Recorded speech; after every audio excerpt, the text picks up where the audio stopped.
first, let me just say Bar-Ilan University has shown enormous hospitality, efficiency, organization, inspiration.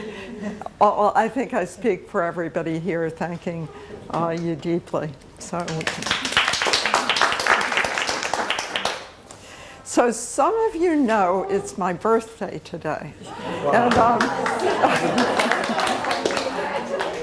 And that's a little bit of an explanation for this talk. This is really reflections of a mediator on this whole topic of formalism, and particularly with thanks for this wonderful paper on formalisms of law, the fluctuating paths of legal rhetoric, which actually inspired these thoughts, were the springboard of these thoughts. So I'm going to make two pretty simple points. First point is that the markers of the decline of formalism in this study are frequently things that mark mediation. And I want to illustrate that. And then the second point is that as a mediator, I'd like to encourage judges to stay on the formal side of the law, that is, judges to be judges. And I'm going to explain that a little bit. Okay, so among the markers of the decline of formalism or informalism is finding quotes, the use of quotes. What's up on the PowerPoint is a sheet of quotes that I used in a very contentious mediation. So this was a multi-day session. The lawyers had been very adversarial with each other. I put in front of the places of everybody in the room this sheet of quotes. Now, most of the lawyers were men, and so consequently you see a number of men there. This was happening in New York. And just to read the first two in case it's hard to read, one by Derek Bach, who was the president of Harvard University. If lawyers are not leaders in marshaling cooperation and designing mechanisms that allow it to flourish, they will not be at the center of the most creative social experiments of our time. This group admired Bach. And then Lincoln discouraged litigation. Very famous quote. He goes on, as a peacemaker, the lawyer has a superior opportunity of being a good man. Now, as a mediator, this kind of marker, it was my intent not to discourage people from making intelligent points, but to encourage people to collaborate and listen to each other. And the impact of this was that lawyers still made their strong points, but they would be prefaced by, well, Abe Lincoln wouldn't approve, but I've just got to say. And then everybody would laugh, and it would just change the mood. So on the mediator side, on the informal side, quotes are useful. Principles and values. So principles that are outside of the legal box.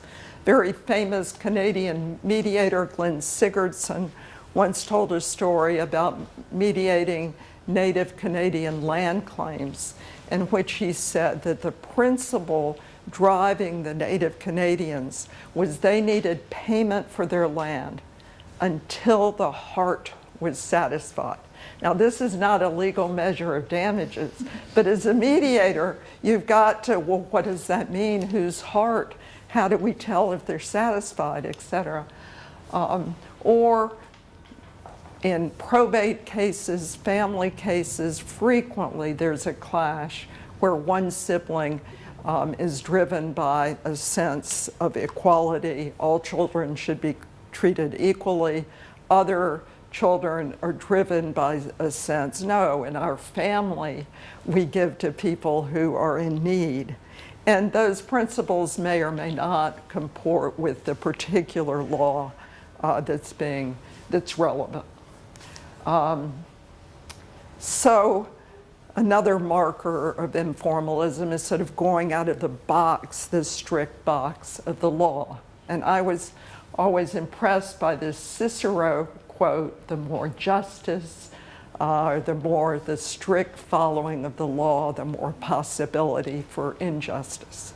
And so in the mediation context, of course, you're free to go broadly. And as an example of where mediators go looking for justice, apologies, mercy. Here you have Shakespeare from The Merchant of Venice, very famous. The quality of mercy is not strained. It droppeth as a gentle rain from heaven on the place beneath. It is twice blessed. It blesseth him that gives and him that takes. And it goes on. I mean, the last line talks about earthly power doth then show like as God's when mercy seasons justice. And so this is all the mediation side of things. So I'm a little bit of a mediation romanticist, but you see this in mediation. You see apology. You see people reconnecting with each other. Stories too. I can hear myself saying in mediation, what would your life be if you let go of this conflict?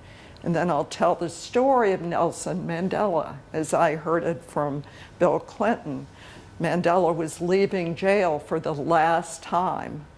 And as he told Clinton, as I got near the door of the jail, I got angrier and angrier about what had been done to my life until I realized that if I didn't let it go, I'd be in jail forever. And so I let it go. And as a mediator, I tell that story to people, if this goes on for 5 more years, are you going to sleep at night? What's your life going to be like? Look at Mandela. He changed the world because he let it go.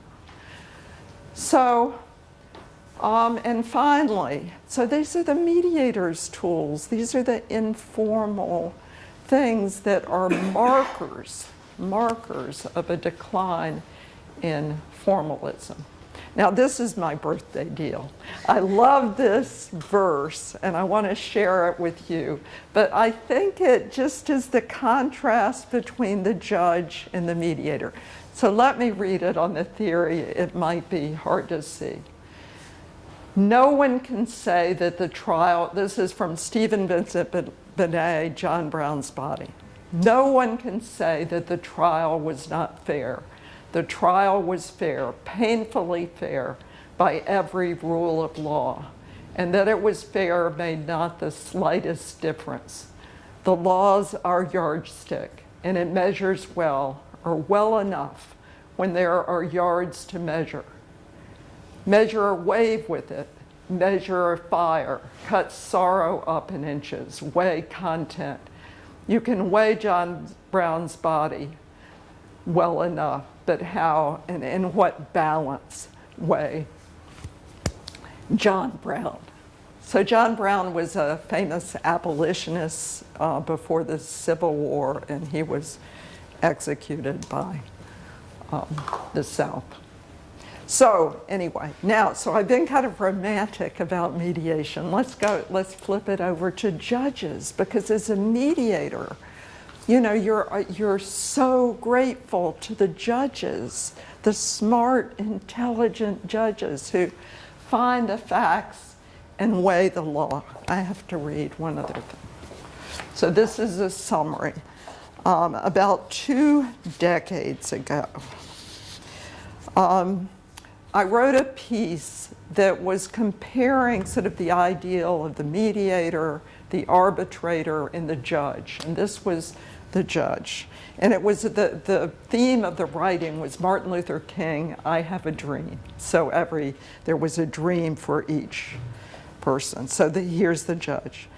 I have a dream that every person can bring a claim to a public place, and an intelligent, experienced, and impartial third party chosen or appointed via democratic process, will assess the facts, apply the law, and determine the outcome. The whole world will watch to keep this forum honest.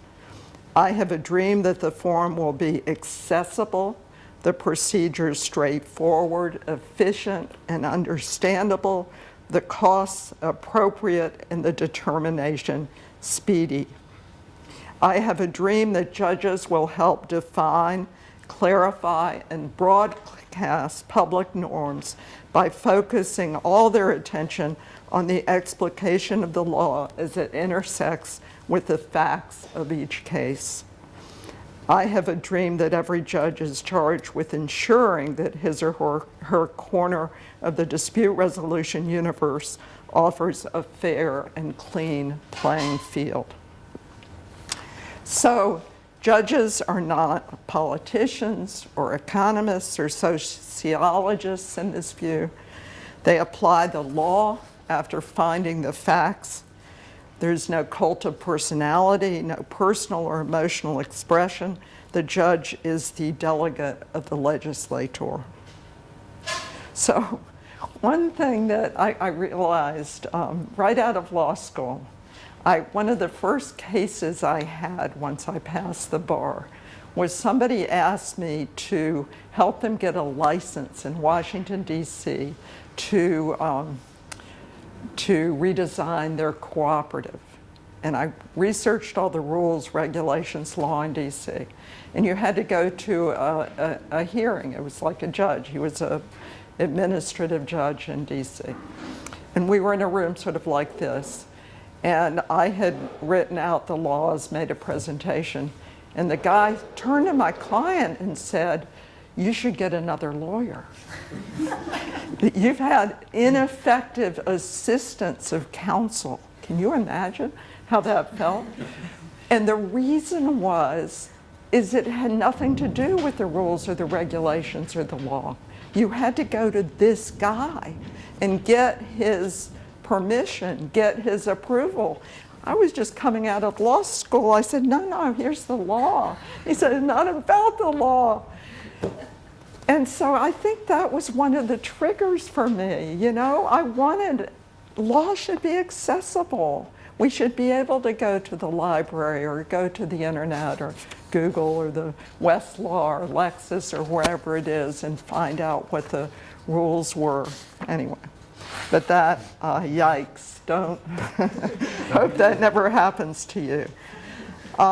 You may note that Richard Delgado, a well-known US law professor who has studied diversity and minority rights, thinks formal process is safer sometimes for minority groups. I have arguments with that thesis, but I very much respect Richard Delgado, and we should pay attention to it. So just to summarize, I think each process has its internal moral integrity, and they're beautiful, you know, but when we start mixing them too much, you know, when formalism declines or mediators become judges, I've spent a lot of my career trying to stop mediators from becoming arbitrators because it so much pollutes the collaborative process when that happens. So each process is beautiful, you know, and the way we've sort of thought about it.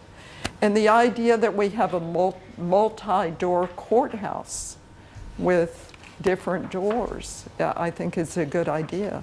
But behind each door, there's got to be something understandable, predictable, with inherent integrity, with a code of ethics, with something the advocates can understand and explain to their clients, and something that clients can come in and use. Thank you.